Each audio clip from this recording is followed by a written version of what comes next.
pessoal, tudo bem? Nessa edição a gente vai conversar com alguns dos principais executivos da Volvo nas áreas de caminhões e ônibus para entender o que eles estão projetando de mercado para esse ano. Vamos falar também sobre eletromobilidade, mas antes disso o Fabiano Todeschini, da área de ônibus da Volvo, vai contar para a gente a experiência que eles teve, o período de testes de uma nova tecnologia para diagnóstico em tempo real, ou seja, o ônibus está se movimentando e a tecnologia está identificando as necessidades do veículo.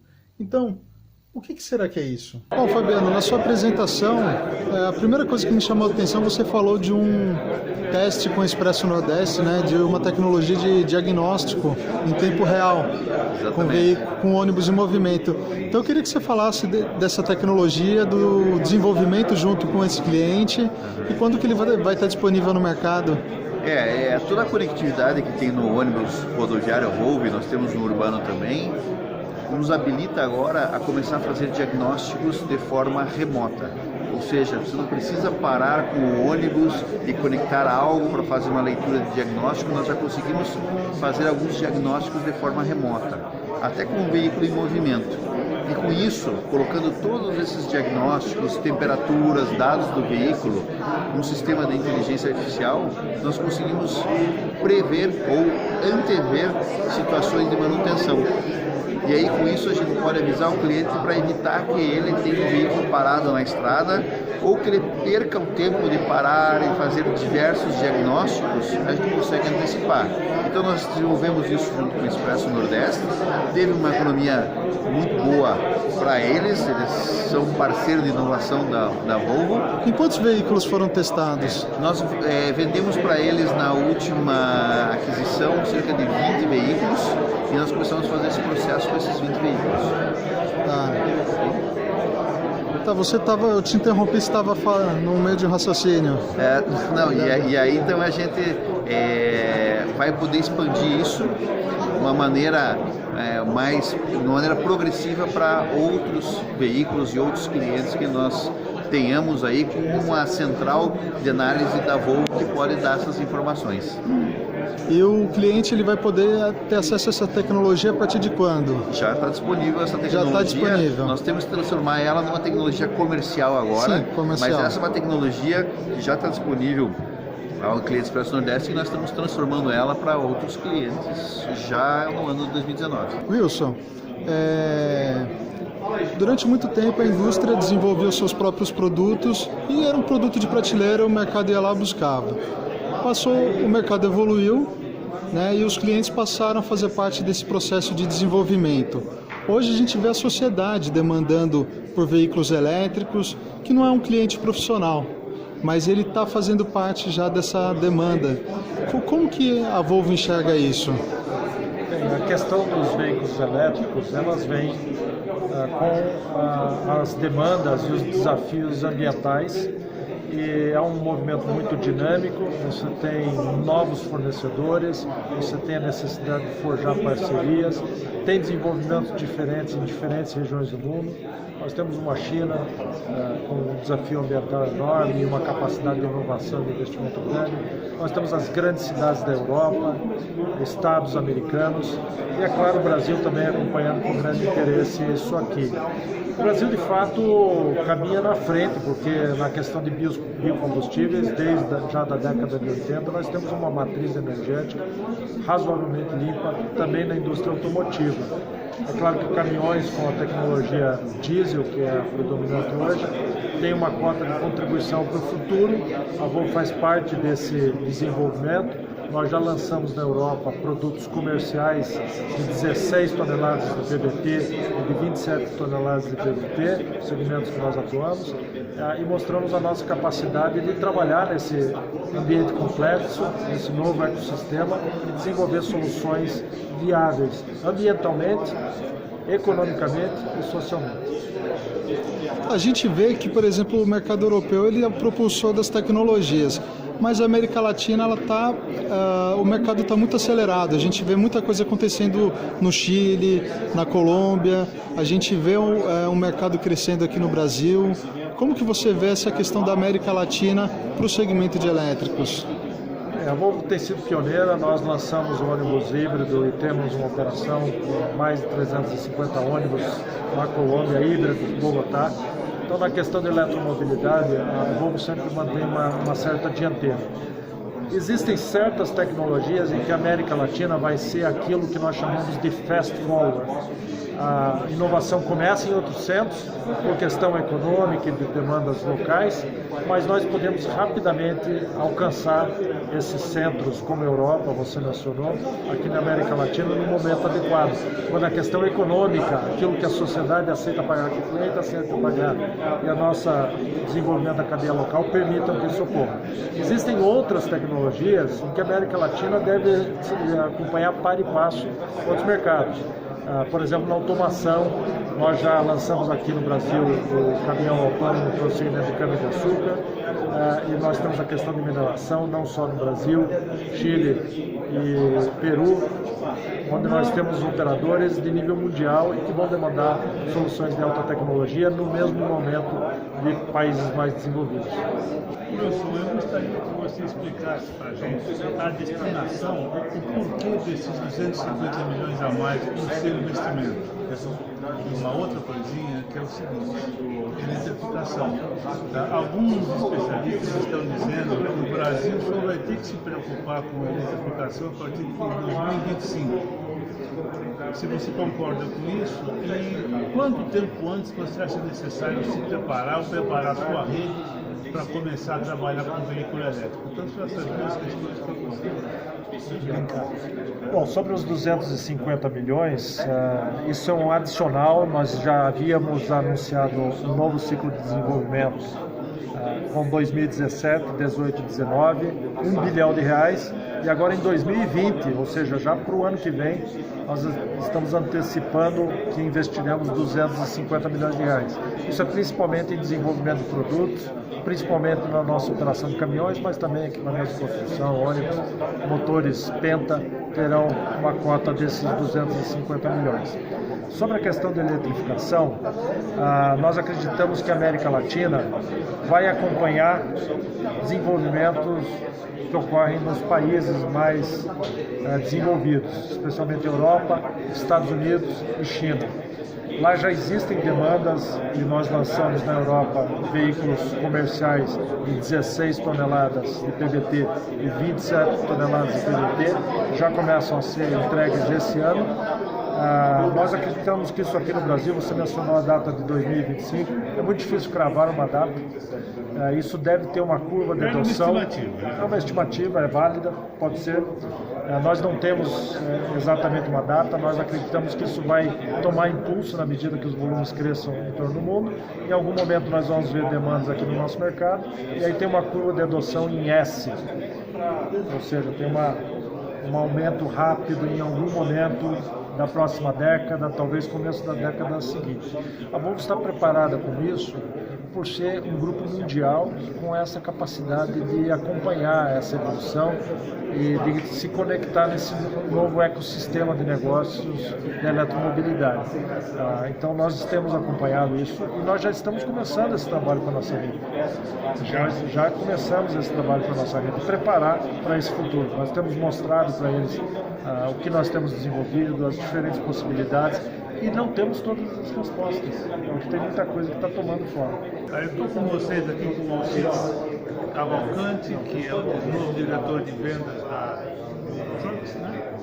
Tem alguma coisa a mais no seu cartão, além de vendas?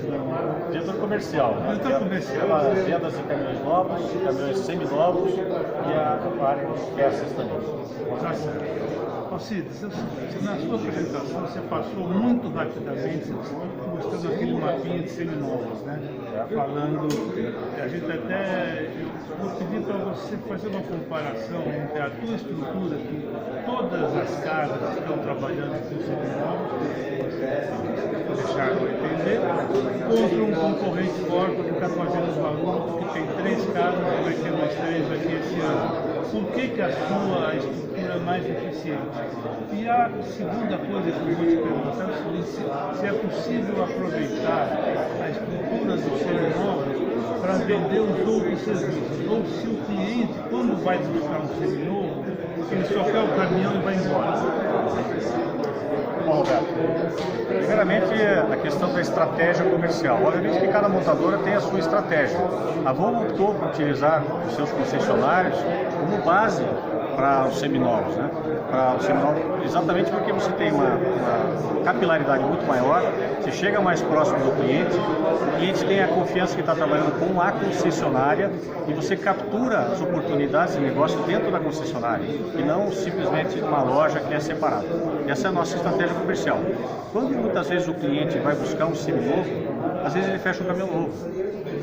Muitas vezes ele vai buscar um seminovo, ele fecha seguros, ele fecha o consórcio, ele fecha o plano de manutenção, enfim, tem uma série de serviços que podem ser agregados à venda de um caminhão seminovo, que numa outra estrutura separada, nós entendemos que seria mais difícil de acontecer. De qualquer maneira, a estratégia que a Volvo adotou, a Volvo tem experiência nesse segmento desde a época dos caminhões Viking, né? E tem uma reputação também junto aos clientes que compram seminovos, que tem um cliente específico que compra seminovos. A estrutura Viking ainda existe ou vocês... Existe uma classificação de caminhões Viking, que são os caminhões que nós entendemos são diferenciados em relação aos demais. Então tem várias classificações de caminhões. Os Vikings são os caminhões Volvo, revisados, com um nível de, todas as peças em funcionalidade, pneus novos, uma série de questões que diferenciam dos outros caminhões. Nós vendemos todas as marcas dos seminovos, não só caminhões Volvo, vendemos caminhões Volvo e das marcas concorrentes também. A questão é que no ano passado o mercado de seminovos ele cresceu, mas ao mesmo tempo os preços dos seminovos cresceram muito. Então as operações que a gente fazia com os clientes de troca de novos por seminovos, os frotistas normalmente, eles estavam optando por vender por conta, porque os preços estavam inclusive até mais altos do que a gente poderia ter na condição de negociação.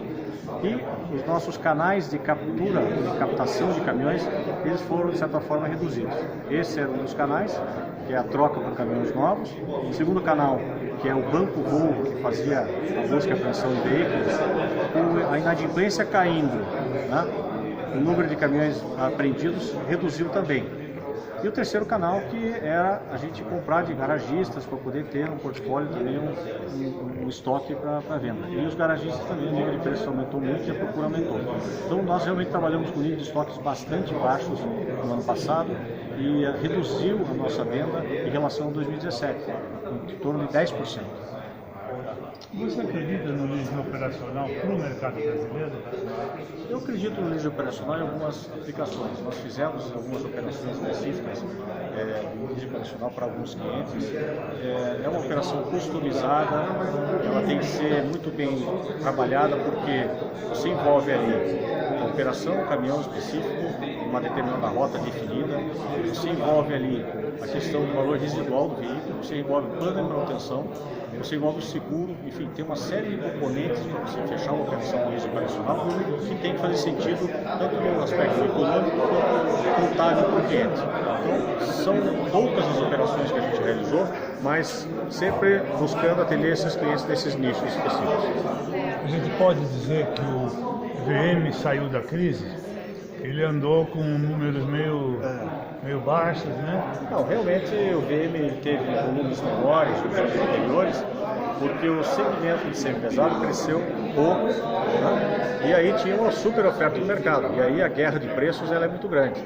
No ano passado, não é que o segmento também cresceu muito, ele cresceu 32%, mas nós fizemos um reposicionamento dos nossos caminhões, aumentando a nossa oferta na linha VM, com caixas mecânicas também. O VM estava saindo 100% com caixa I-Shift, que era muito procurado pelos clientes, e nós reposicionamos a caixa I-Shift e também introduzimos a caixa mecânica para concorrer com os nossos principais concorrentes, que de fato tem nos seus maiores volumes a caixa mecânica. Com isso a gente deu uma alavancada bem interessante no volume. No pesado, o cliente tem uma percepção que o Volvo é um caminhão premium.